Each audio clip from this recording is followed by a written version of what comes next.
오늘 하나님의 말씀은 마가복음 8장 22절에서 26절까지 말씀입니다. 제 성경으로는 신약성경 67쪽에 있는 마가복음 8장 22절에서 26절까지 말씀을 다 찾으시면 우리 다 같이 한 목소리로 같이 천천히 읽겠습니다. 다 찾으신 줄 알고 같이 읽겠습니다. 시작. 벳세다의 이름에 사람들이 맹인 한 사람을 데리고 예수께 나와 손 대시기를 구하거늘 예수께서 맹인의 손을 붙잡으시고 마을 밖으로 데리고 나가사 눈에 침을 뱉으시고 그에게 안수하시고 무엇이 보이느냐 물으시니 쳐다보며 이르되 사람들이 보이나이다. 나무 같은 것들이 걸어가는 것을 보나이다 하거늘 이에 그 눈에 다시 안수하시매 그가 주목하여 보더니 나아서 모든 것을 밝히 보는지라. 예수께서 그 사람을 집으로 보내시며 이르시되 마을에는 들어가지 말라 하시니라. 아멘. 우리 앞뒤 좌우 사랑합니다. 축복합니다. 이제 날씨가 추워지고 있습니다. 건강들 조심하시고 또 지금까지 코로나에 또 보호해 주신 것처럼 앞으로도 보호해 주실 줄 믿습니다. 네, 오늘 말씀은 무엇이 보이느냐라는 제목을 가지고 오늘 여러분들이 또 익히 알고 계시는 벳세다 맹인을 고치시는, 그렇지만 여러분들이 22절에서 26절까지 읽고 묵상하시면서 질문들이 나오셔야 돼요. 왜 이건 이랬을까? 이런 질문들이 나와야 되는데, 하나님 성경은 하나님의 말씀이고 완전한 말씀이니까 나는 순종하며 그냥 한번 쭉 읽으리라 라기보다는 여러분들 것으로 되고 여러분들이 더 이해하시고 또 그런 은혜가 되시려면 여기서 궁금한 것들을 자꾸 발견하셔야 돼요. 특별히 왜 예수님은 두 번이나 이렇게 이 맹인에 고치실 때 두 번을 손대시면서 고치셨을까? 한 번 이전에는 뭐 다른 방법으로 말씀으로도 옷깃만 스쳐도 또 손만 잡으셔도 고치실 수 있을 정도로 그런 전능하신 하나님이신데 왜 굳이 이 그 기먹고 말 더듬는 상황, 그런 사람, 그 열려다 에바다에 나왔던 그 사람뿐만 아니라 오늘 이 본문에서도 예수님이 좀 희한한 방법으로 이해가 되지 않는 이렇게 좀 번거롭게 두 번이나 지금 두 번에 걸쳐서 완벽하게 고치는 사건, 왜 이렇게 하셨을까? 이게 여러분들이 사실은 읽으시면서 질문을 던지셔야 돼요. 왜 그러셨을까? 그러면 그거 가지고 고민하고 그거 가지고 여러분들이 묵상하고 그것 때문에 자꾸 여러분들이 생각하다 보면 결국은 그 말씀에 이제 답이 나올 것이고 그 답을 통해서 왜 이걸 궁금해했는지 여러분 것으로만 되는 이런 것들이 이루어지는 거죠. 그 다음에 또한 26절에 보면 마을에는 들어가지 말라. 이 사람이 그럼 어디 가라는 소리예요? 들어가지 말라라는 이 의미는 도대체 무엇인가? 이런 것들을 이제 여러분들이 궁금해 하시면서 22절에서 26절까지 짧은 내용이지만 여러분들이 이 설교를 마치고 나면 이 궁금증을 해결하시고, 그리고 이 벳세다 맹인을 통해서 내가 적용점은 무엇이고 나에게 또한 어떤 영향을 나는 어떻게 해야 되는가, 이런 것들까지 여러분들이 좀 가지시는 여러분 모두가 다 되시길 바라겠습니다. 우선 22절에서 26절까지의 맹인 한 사람을 예수님께 지금 데리고 왔는데 어느 지역이 지금 등장해요? 벳세다는 이방 지역일까요? 아니면 여기 유대인 지역일까요? 네? 그런 건 조그맣게 말하세요. 조그맣게 말하는 건 틀렸다는 소리거든요. 벳세다 많이 나왔거든요. 벳세다. 벳세다는 일단은 의미가 어떤 뜻이냐면 앞에가 이 배가 베이트, 그러니까 배로 시작하는 건 거의 집이라는 뜻이에요. 베들레헴 뭐 할 때 떡집인 것처럼 집인데 어부들이 사는 집이라는 거예요. 그러면 이 벳세다 하면 주로 이들의 직업이 뭐고 어느 지역에 살고 있다라는 걸 알 수 있지요. 어느 지역이에요? 네? 갈릴리 해변이고 그 다음에 이들의 직업은 거의 고기를 잡는, 이러다 보니까 산촌이나 이런 거하고는 아주 동떨어져 있는 이런 지역인데 이 예수님이 이방 지역에서 이제 그 갈릴리 호수 그 북쪽이 이 베세다 지역이에요. 이 베세다 지역은 어떤 유명한 게 뭐냐면 예수님의 12제자 중에 3명이 이곳에 있는 사람이에요. 그러니까 이방 지역이 전혀 아니라는 거죠. 빌리, 그 다음에 안드레. 그럼 또 한 사람은 누굴 것 같아요? 안드레 형제? 야고보는 요한이죠. 안드레하고 또 뭐죠?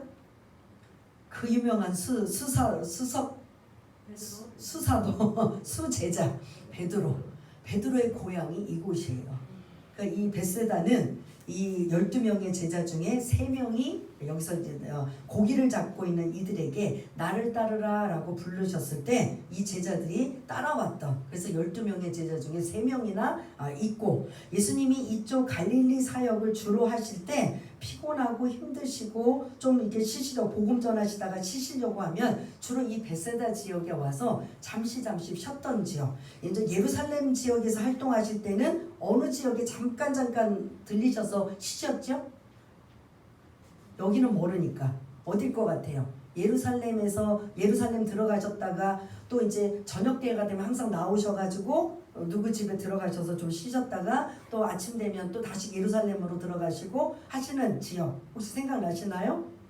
그 유명한 삼형제, 삼남매 베다니 지역으로 좀 내려가셨다가 또 예루살렘으로 다시 들어가시고 했던 이런 상황을 볼 수가 있는데, 갈릴리 지역에서 활동하시다가 조금씩 좀 힘들거나 피곤하실 때 쉬시는 곳은 주로 이 베세다 지역에서 하고 계시는데, 대부분 보면 뭐 안드레나 그 야고보 베드로 집에 잠깐씩 이제 들어가서 쉬시지 않았을까라는 생각이 듭니다. 그래서 베세다는 여러분들이 좀 기억을 하셔야 돼요. 그래서 베세다는 이런 3명의 제자들이 지금 배출된 곳이고, 이곳에 또 유명한 기적이 있어요. 어떤 기적이냐? 혹시 기적 기억나시나요? 병 고치는 기적 뭐 이런저런 많은 기적이 있는데, 이 베세다 지역은 이제 내가 다음 주부터는 좀 성경 좀 미리, 우리가 강해 설교니까 좀 읽고 와서 좀 이 지명이나 이런 것들은 좀 내가 좀 선지식을 좀 알고 오리라 하면 참 좋을 법도 한데, 여러분들 실로암? 암은 아니죠. 그건 예루살렘 근처죠. 예, 여긴 갈릴리니까 이 베세다 지역은 그 유명한 예수님이 빵을 먹여주신 사건이 있어요. 뭘 것 같아요? 빵을 먹여주신 사건, 먹는 문제를 해결해 주신 사건, 오병이어의 기적 사건이 베세다 빈들에서 일어났던 상황인 걸 볼 수가 있습니다.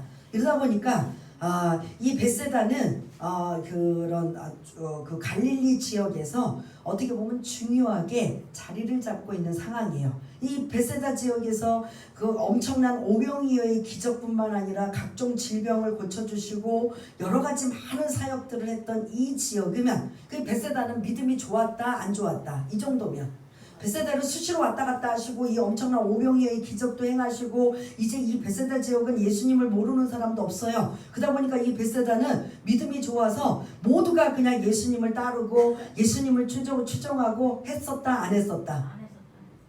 이제는 왜냐하면 기적은 경험하는 것뿐이면 더 자극적이고 더 큰 거, 더 센 거, 더 우리가 원하는 거라는 기적이지, 기적이 믿음이 생기는 건 아니라는 거죠. 그렇게 베세다에서 엄청난 실제 예수님이 가셔서 엄청난 기적과 많은 병든 자들을 고치셨음에도 불구하고 그 마태복음 10장이나 누가복음 11장이나 이 누가복음 12장 같은 경우에는 예수님이 이 베세다를 화 있을진저 이 베세다야 하면서 그들이 회개하지 않고 믿음 없이 돌이키지 않는 이들을 향해 강하게 책망하고 있는 이런 모습을 볼 수가 있습니다. 그래서 믿음은 이렇게 기적을 통해서 다시 한번 생기지 않는다라는 걸, 믿음은 들음을 통해서 생긴다라는 걸 여러분들이 좀 기억을 하시고, 베세다라는 배경을 먼저 여러분들이 선지식을 좀 아신 다음에 이러한 지역에 이제 예수님에 대한 소문은 알고 있기 때문에 왔다 갔다 하시고 다시 이 베세다에 도착했을 때 누군가가 지금 맹인한 사람을 지금 데리고 예수님 앞에 오는 거예요.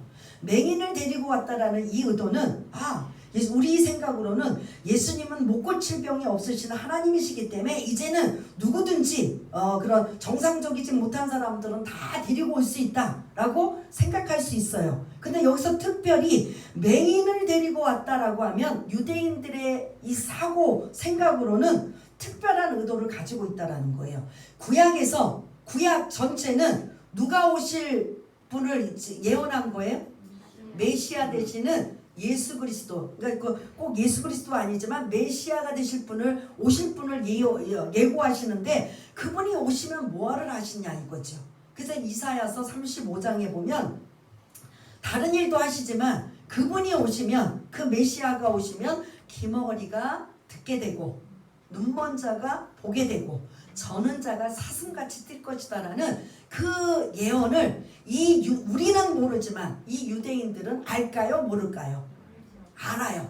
그러면 그 메시아가 오시면 이런 불가능한 이 귀머거리든 맹인이든 다 고침을 받을 수 있다라는 거예요. 그러면 지금 이 베세다에서는 예수님이 어떤 분인가를 지금 인정하고 있는 거예요. 하나님이신 걸 사실은 인정하는 거예요. 그러면서 이사야서 35장에 이미 구약에서 하나님께서 말씀하신 그 예언을 그대로 이루기 위해서 맹인한 사람들을 지금 데리고 온 상황이라면 이 데리고 온 사람 그리고 맹인 자신 예수님 앞에서 예수님은 이 맹인을 고쳐주시는 메시아 하나님이시라는 것을 지금 암시하고 있는 걸 볼 수가 있습니다. 그러면 이 베세다 지역에서는 엄청난 어느 누구도 할 수 없는 이 기적들을 행하다 보니까 예수님은 우리가 기다렸던 메시아야. 요 정도는 지금 알고 있는 거예요. 그래서 이분은 하나님의 아들이시고 하나님이셔. 이 정도까지는 알고 있는데 사실은 여기까지라는 거죠. 이제 앞으로 이제 좀 뒤에 말씀을 나누겠는데요.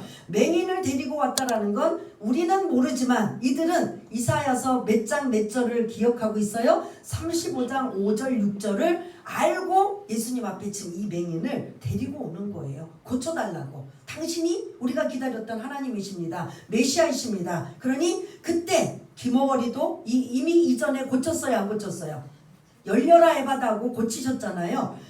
똑같이 이제는 맹인을 지금 데리고 와서 보게 하시는 이 기적을 메시아가 오시면 할 수 있기 때문에 예수님 앞에 지금 데리고 오는 이 상황을 지금 유대인들은 예수님은 하나님이신 걸 지금 어느 정도는 완벽하게는 모르지만 지금 그들이 기다리고 그 메시아라는 걸 지금 윤곽 어느 정도는 알고 있다라는 거죠. 그래서 데리고 와서 예수님 앞에 뭐 하기를 구하여 22절을 보면은 손대이는 거. 자, 그게 한마디로 우리 지금 하는 게 뭐죠? 주의종들이 이제 여러분들한테 손대는 걸 안수라 그러잖아요. 그러니까 우리 식으로 만다면 예수님 앞에 안수해 주시기를 지금 바라고 있는 거예요. 이 맹인은 볼 수가 없어요. 올 수도 없어요. 그러다 보니까 누군가의 도움이 필요한데 그 데리고 오는 사람의 그 중보를 통해서 지금 예수님 앞에 나아오는 이런 모습이 22절이고 23절부터 24절 25절에 이제 예수님이 고치시는 장면이 등장하고 있는 걸 볼 수가 있습니다. 이게 이제 궁금한 거죠.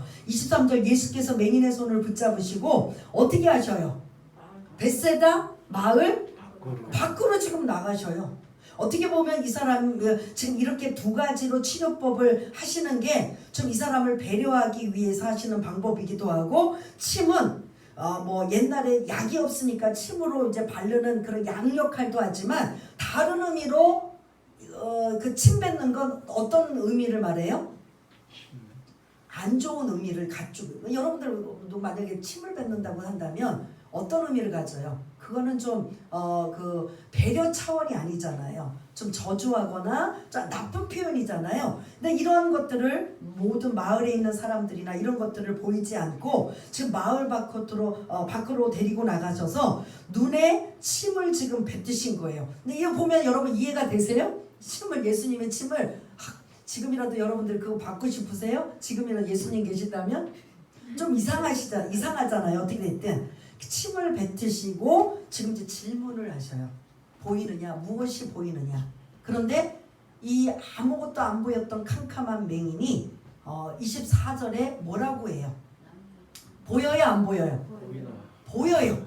보이기는 보이는데 사람들이 어떻게 보여요? 나무 걸어다니는 그 나무같이 보입니다. 그럼 이게 지금 정확하게 보인다라는 거예요? 안 보인다라는 거예요? 안 보인다는 소리예요. 그때 다시 주님이 뭐 하셨어요? 그때서 안수하셨어요. 안수하시고 다시 무엇이 보이느냐라고 25절에 예수님께서 질문하니까 그가 뭐라고 해요? 이렇게 사물을 주목하여 보다가 이제 밝히 보인다라고 지금 언급해요. 정확하게 보인다라는 소리예요. 그래서 맹인을 두 번에 걸쳐서 지금 고치시는 이 상황을 누구를 지금 염두에 두냐면 제자들을 염두에 두고 있는 거예요. 지금 마을 사람들 따르는 무리들 이런 사람들보다는 지금 예수님은 누구를 지금 키우셔야 돼요? 제자들을 키우셔요. 그 예수님이 지금 천년만년 제자들과 함께 있어요? 안 있어요? 조금 있으면 뭐 하셔야 돼요? 십자가를 지시고 이제 떠나셔야 되기 때문에 나머지 역할은 누가 해야 돼요? 제자들이 해야 돼요. 그 역할을 지금 이제 하나씩 가리키면서 보여주면서 실습을 하면서 전도도 보내면서 그래서 처음에 1장부터 오늘 이 8장 26절까지가 전반부예요. 여러분들 성경을 보면 이 마가복음에서는 1장부터 8장 21절까지는 예수님이 제자들을 부르시고 그리고 그 제자들이 보이시는 데서 기적을 행하시고 말씀을 가르치시고 그리고 또 둘씩 짝을 지어서 전도도 내보내고 실습도 시키고 보게 하시고 교육도 시키시고 훈련하게 하시고 마지막 이 전반기 이 8장 26절까지가 이제 1막이라고 해서 이게 전반기인데요. 이 제자들의 그런 영적인 상태가 오늘 벳세다 맹인의 상태라는 거죠. 그러면 이 벳세다 맹인을 고칠 때 그냥 손만 잡고 아니면은 눈 떠라라고 해도 고칠 수 있게 하셔요 안 해요? 예수님은 하실 수 있어요. 완전하신 하나님이시기 전능하신 하나님이시기 때문에. 그리고 그 혈루증 앓는 여인도 예수님 앞에 와서 고쳐달라고 안 하고 옷깃만 만져도 그 혈루의 근원이 말라버리고 중풍병자가 왔을 때도 일어나서 네 상을 들고 걸어가라고 했을 때도 말씀만 하셨을 때 그 중풍병자가 일어나서 고침을 받는 회복되는 사건 이런 야이로 그 해당장의 딸도 다 죽은 상황이 있을 때 손을 잡아주니 그 아이가 살아나는 상황 이러 보면 이 벳세다 맹인은 그냥 말씀을 하시든 아니면 손에 안수만 하셔도 고침받을 수 있는 이 맹인이에요 아니에요?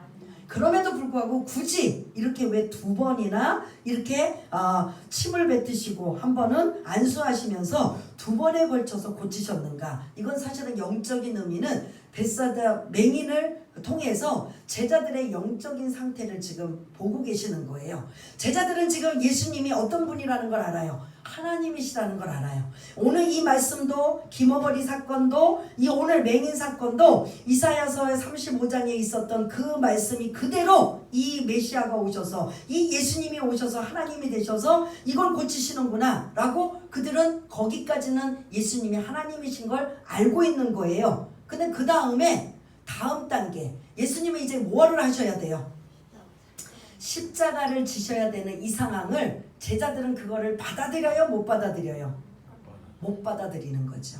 그래서 지금 제자들이 예수님을 그렇게 동고동락하며 예수님의 전체 모든 복음 전파 하나님의 나라의 말씀을 전하고 병고침과 기적과 이적 엄청난 일을 하더라도 제자들은 뭐만이냐면 자기네들이 원하는 메시아 그걸로만 지금 생각하고 있는 거예요. 앞으로 이제 예수님께서 이제 다음 주부터는 이제 좀 심각한 이야기들이 나와요. 여러분들이 이제 잘 알고 있는 베드로의 신앙 고백.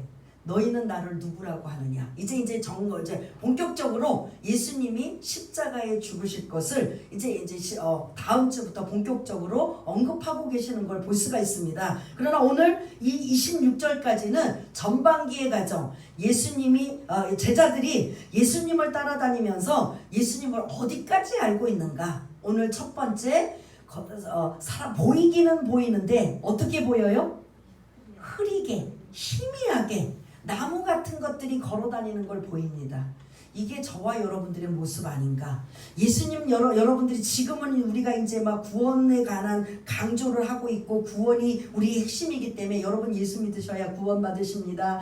그래서 예수 믿으시고 또 복도 받으시길 바라겠습니다라고 우리는 그렇게 알고 받아들여서 예수 믿고 이 자리에 계시지만 실제로 구원은 가봐야 아는 거고 천국은 내가 죽어서 가봐야 아는 것이고 이 땅에 우리의 바램은 어떻게든 하나님의 도움을 받아서 건강하게 무탈하게 별일 없이 그냥 물 흐르듯이 평안하게 잘 살기를 바라는 게 우리들의 바람이에요, 아니에요? 사실은 이거밖에 이게 우리의 어떻게 보면 다 까짓고 다 꺼내서 정직하게 솔직하게 말하자면 우리 안에는 기복신앙이 너무 많은 거예요. 나는 예수 믿어서 고침받고 예수 믿어서 복받고 예수 믿어서 잘되고 예수 믿어서 요거 가지고 자랑하고 증거하고 간증하고 요것만 알고 있다면 어떻게 보면 나무 같은 것이 걸어가나이다라는 희미한 요 정도밖에 안 되는 거예요. 진짜는 뭐냐? 두 번째, 모든 것이 밝히 보이는지라 예수님이 어떤 분인가? 예수님이 우리를 위해서 십자가 지시는 십자가를 우리가 잊어버리면 안 된다라는 거예요. 예수님이 우리를 위해서 이 땅에 오셔서 십자가 지신 그 예수님, 그분 때문에 우리가 구원받고 우리가 하나님의 자녀가 되었으면 이제 우리도 그 십자가의 길을 뒤따라가야 돼요. 근데 우리는 조금만 고난이 있고 조금만 어려움이 있으면 왜 나에게 이런 고난이 찾아오고 왜 나에게 이런 어려움이 찾아오고 왜 나에게 이런 힘든 일이 찾아옵니까? 라고 원망하고 불평하면서 우리는 절대로 십자가를 지려고 하지를 않는다라는 거죠. 이게 두 번째, 모든 것을 밝히 보이는지라 이게 지금 제자들의 상태가 아니라는 거예요. 벳세다 맹인이 첫 번째 고침을 받았던 이 상황이 지금 제자들의 영적 상태고 이제 앞으로 이 밝히 보는지라 이건 언제 일어날 것 같아요? 제자들의 이 상황은 돌아가시고 성령이 임하였을 때 십자가 졌을 때도 제자들 뭐 했어요? 36개 주랭랑 했잖아요. 나 살려라. 자기한테 피해가 올까봐 그냥 나가지도 못하고 막 불안에 떨면서 언제 로마 군병들이 찾아와서 우리를 잡아갈지 어떻게 할지 모르는 이 상황에 불안에 떨고 있는 상황이었었잖아요. 그러나 성령이 오시고 나니까 이들은 그때 불안해하고 두려워했어요? 아예 이제부터는 십자가를 지려고 작정을 하잖아요. 그래서 막 순교하고 거꾸로 매달려서 그런 순교하고 이제 이 죽음이 두렵지가 않는 거예요. 그러니까 주님은 이 지금 영적인 상태가 오늘 8장 26절을 마무리하며 1단계가 오늘 이 마가복음에서 끝나요. 2단계 이제 다음 주 27절부터 이제 2단계로 시작이 되면서 그 2단계 시작은 뭐냐? 이제 예수님이 십자가에 관한 말씀을 제자들에게 이제 계속 그러니까 깨닫든지 못 깨닫든지 말씀해 주셔요. 그럼 제자들이 깨달아요? 못 깨달아요? 재교육. 그러니까 여러분, 저와 여러분들이 모르시고 못 깨달아도 주님은 기다리고 계시는 거예요. 다만 빨리 깨달으면 여러분들한테 유익이 되고 늦게 깨달으면 아무래도 시간이 좀 많이 가다 보니까 그런 이제 여러 가지 상황이 올 수도 있지만 빨리 깨닫고 빨리 이해하고 빨리 하나님의 뜻을 알고 빨리 분별하면 하나님 앞에 더 쓰임받는 이런 상황이 더 길어진다라는 걸 여러분들이 기억하시며 오늘 이 벳세다 맹인의 고치신 이 두 가지의 사건을 통해 제자들의 영적인 상태는 24절이겠어요? 25절이겠어요? 제자들의 영적인 상태 지금 현재 이 본문까지는 24절. 그러면 다시 질문합니다. 저와 여러분들은 어느 상태에 지금 계시나요? 대답하시는 게 아니고 각자가 다 틀리실 거예요. 나는 이제 신앙생활한 지 얼마 안 되기 때문에 아니면 오래되었고 이런저런 나는 또 예수님을 내가 믿는 조건 내가 왜 믿는 건가? 뭐 때문에? 복받기 위해서? 구원받기 위해서? 그럼 내가 이 가정 속에 내가 힘들고 어렵고 고난이 오고 전도하다가 수치와 모멸을 다니고 또 봉사하다가 충성하다가 이런저런 어려움을 당하고 있을 때 내가 왜 이런 치사함을 이 더러움을 이 모욕을 당해야 되는가라고 했을 때 이것을 인간적인 생각으로 한다면 나 안 해 할 수 있어요. 그러나 십자가를 생각한다면 그걸 어떻게 해요? 이겨낼 수가 있다라는 거죠.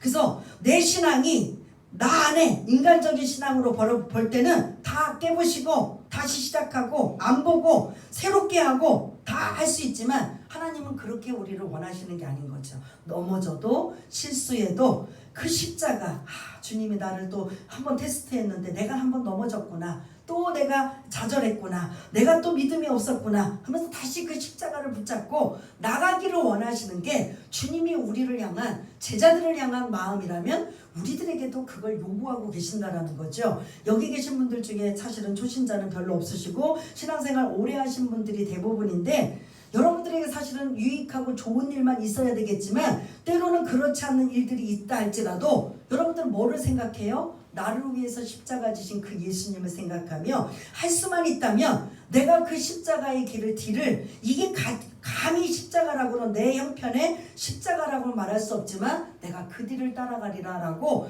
여러분들이 그 단계까지 가셔야 밝히 보이는지라. 그래서 내가 주님이 진짜 이분이 어떤 분이고 이분이 내 인생을 맡기고 내 어떤 상황도 이분한테 내가 모든 걸 맡기고 의지하리라 라고 한다면 때로는 아픔과 힘든가 어려움이 있어도 어떻게 해요? 그분 뒤를 따라가는 거예요.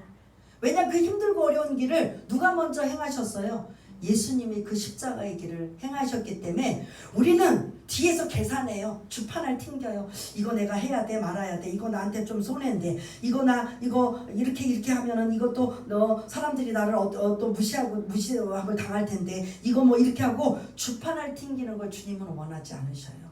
그냥 묵묵히 주님 뒤를 따라가시고 내 형편에, 내 사정에, 내 그런 지금 현실에 맡겨주신 거라면 감당하며 나가면 결국은 그 길은 통과가 되고 더 하나님의 더 밝히 보이는 대로 나아갈 수 있는 저와 여러분들이 된다라는 거죠. 그래서 이 안에 담겨진 속뜻은, 벳세다 맹인의 고치시는 사건의 속뜻은 사실 누구를 염두에 두고 있다고요?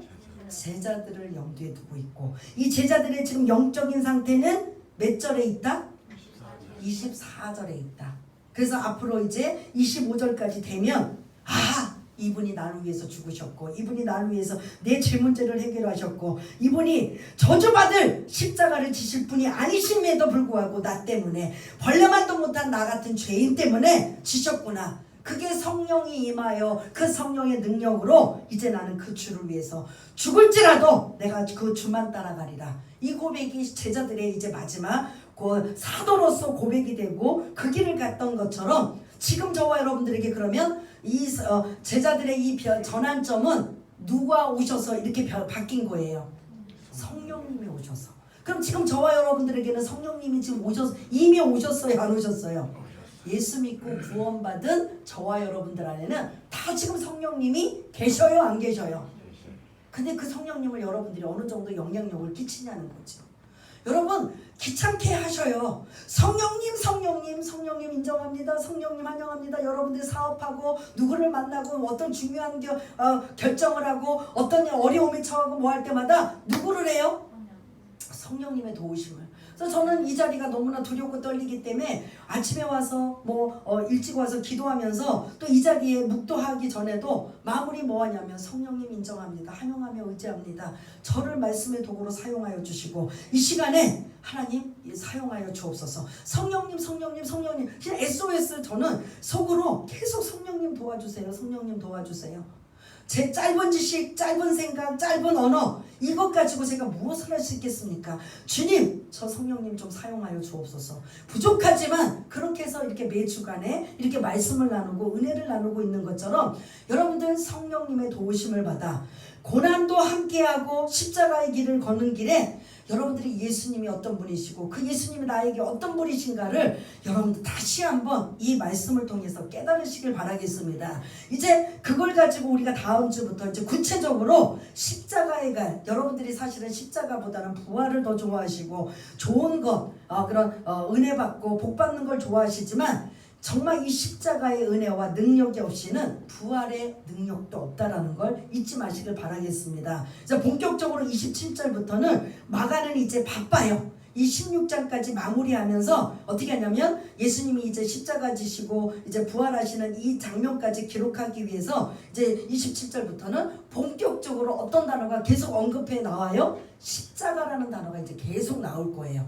중간중간 이제 다른 이야기도 나오지만 계속 주님이 입에서 나오시는 대부분의 얘기는 십자가 이야기예요. 근데 제자들은 아직 성령 받지 못하고 깨닫지 못한, 성령께서 오셔서 깨닫지 못하니까 뭐 하느냐? 왜 주님은 자꾸 죽는다 얘기하시는지 모르겠어. 왜 자꾸 십자가, 그 로마 저주받은 사람들이나 받은 형벌, 그거를 유대인들은 저주받을 형벌이 뭐예요? 돌에 맞아 죽는 게 유대인들의 최고의 형벌이에요. 로마의 최고 형벌은 뭐예요? 십자가 지는 거예요. 근데 예수님은 왜 이제 다음 주부터 십자가 왜 자꾸 죽으신다고 얘기하나? 제자들은 사실 듣기 싫은 거예요. 우리나라 지금 이 로마로부터 독립시키고 다윗과 같은 용맹한 그런 메시아가 오셔서 우리나라도 지금 잘 먹고 잘 살고 이 유대민족이 세계를 제패할 수 있고 가장 뛰어난 으뜸의 나라로 삼으셔야 되는데 왜 그 일을 하지 아니하실까? 제자들은 이해가 안 되는 거예요. 왜 안 되는 거죠? 오늘 본문에 보면 24절과 같으니까. 보기는 보고 예수님을 따라다니고 깨닫고 조금은 알지만 그냥 나무 같은 것들이 그냥 걸어가는 사람들을 봅니다. 희미하게 아직 잘 모르고 깨닫지 못하는 이 상황. 저와 여러분들도 예수 믿으시면서 나는 24절과 같은 상황인가 25절과 같은 상황인가 여러분들이 한번 자신을 점검해 보면서 그 24절이라면 여러분들이 성령님의 도우심을 받으시고 25절에 여러분들이 어느 정도 근거리에 왔다라고 하면 나는 그 십자가의 길을 따라가리라. 그래서 이 자랑이 십자가 자랑해야 되는 거예요. 정과 욕심은 다 뭐 했다고 해요? 갈라디아서 십자가에 묻어버리고 못 바꾸고 이제는 그 십자가만 자랑하며 다니라. 초신자들이 십자가를 자랑하고 다니세요라고 하면 그게 쉽지 않아요. 어려워요. 근데 정말 여기 안수 집사님들, 권사님들, 믿음의 연배 오래되신 분들은 이제 뭘 자랑해야 되냐면 복 받은 거 자랑이 아니라 십자가 자랑하셔야 돼요. 예수님 자랑하시면서 그렇게 나가시는 밝히 모두 주목하여 보더니 모든 것을 밝히 보는지라. 보는 것에 여러분들이 이 22절부터 26절까지 초점을 맞추시길 바라겠습니다. 그러면서 왜 마을로 들어가지 말라? 이 사람이 여기서 살아야 되는데 사실은 이 8장에도 이 베세다 맹인이 등장하지만 10장 마무리에는 누가 등장하냐면 거지 바디메오 누굴 것 같아요? 바디메오? 그 다음에 뭘 것 같아요? 바디메오 들어보셨어요? 바디메오가 어떤 사람이에요?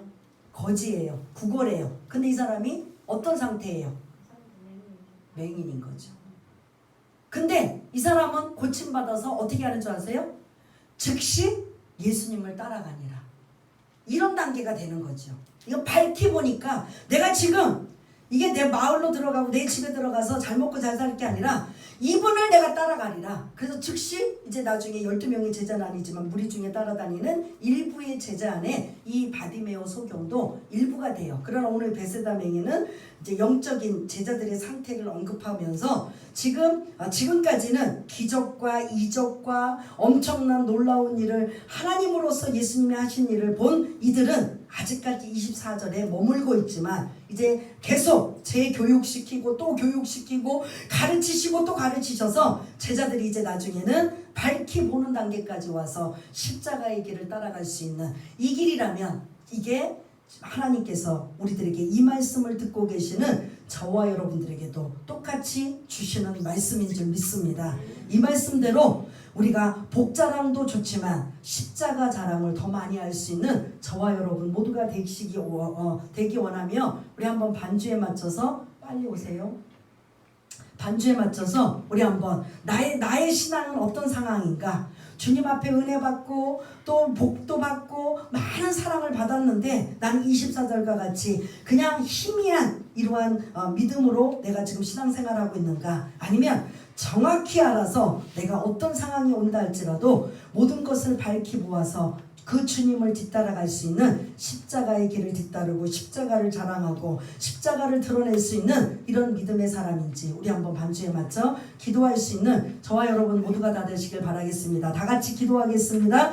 하나님 아버지 은혜를 감사합니다. 베세다 맹인을 통해서 아버지 하나님 우리의 신앙을 한번 점검해 봅니다.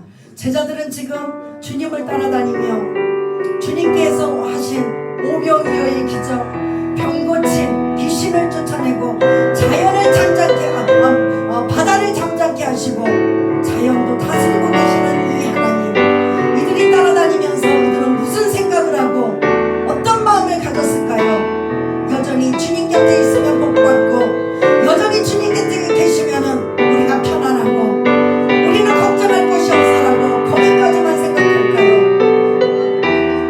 이들은 그 정도라면 희미한 신앙, 희미하게 보면 2단계까지밖에 안 됩니다. 그러나 우리는 이 말씀을 통해서 성령이 오셔서 성령께서 우리의 말씀을 조명해 주시고 깨닫게 하시고 우리는 그 길로 인도하신다면 우리는 이제 복받은 걸 자랑하기보다는 십자가를 자랑할 수 있는 우리 모두가 되게 하여 주옵소서. 우리는 하나님께서 복을 주시면 얼마나 귀하고 감사한지 몰라요. 너무 좋아, 자랑하고 싶어요. 그러나 조금만 어려움이 생기고 문제가 생기면 왜 나에게 이런 문제가 생기고 어려운 문제가 생기냐고 당장 삿대질을 하며 하나님 앞에 원망할 때가 우리 모습 아니고, 조금이라도 우리가 신앙생활하고 세상을 살아갈 때 어려움이 생기면 언제라도 우리는 그 믿음이 없어질 때가 바로 우리의 모습인 줄 믿습니다. 성령님, 우리 안에 밝히 예수님을 볼 수 있는 그 견고한 신앙을 가질 수 있도록 주님 도와주셔서 주님이 가신 그 길 십자가를 따라 뒤따라가는 우리 모두가 되게 하여 주시옵소서. 어떤 상황이 오고 어떤 환경이 오고 어떤 시대가 온다 할지라도 마지막까지 우리의 신앙을 잃어버리지 않고 퇴색되지 않고 견고하게 말씀 붙잡고 살아갈 수 있는 우리 모두가 될 수 있도록 주님 도와주시옵소서.